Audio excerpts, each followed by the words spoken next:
пратили на доброто в тази година и те разнасят през цялата следваща година, далече звън пределите на България.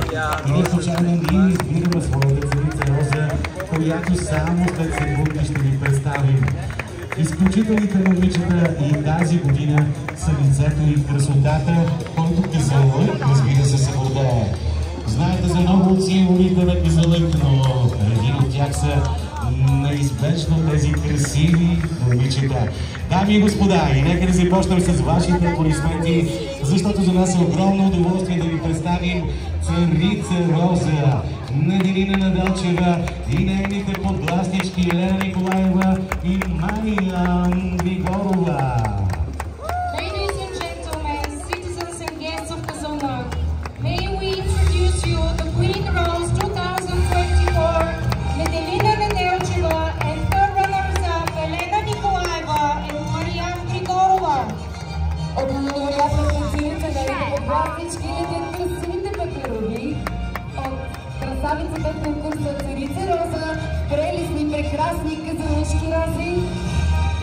Дами и господа, пригответе се да аплодирате и малките принцеси на Розата от детските градини, които вчера подариха своя спектакъл Принцеси на Розата. С ръководителите си Надежда Цочева, Ергена Павлова и Виктория, Ангелина, Царица Роза и нейните невероятни подгласнички и хоризонти за тях. След принцеските на Розата аплодираме красивите балерини с много награди от балетен танцов център Грация, с ръководители госпожа Ала Ангелова и Юлиана Ангелова. Балетна танцова школа Грация, носител на световни европейски шампионски титли с купи и златни медали.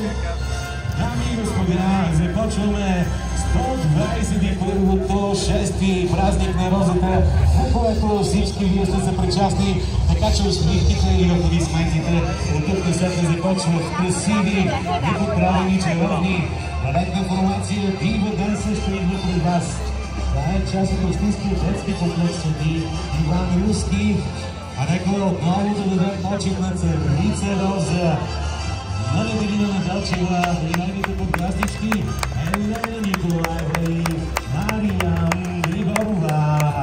Помощниката на царица Роза са още и клуб по спортни танци Кияра към Народно читалище Искра с ръководители Антония Грозева и Николай Тенев. Прекрасни сте наистина клуб по спортни танци Роза към Общински детски комплекс Свети Иван Рилски, град Казанлък, с ръководители Иван и Петър Радеви. Невероятно красиви.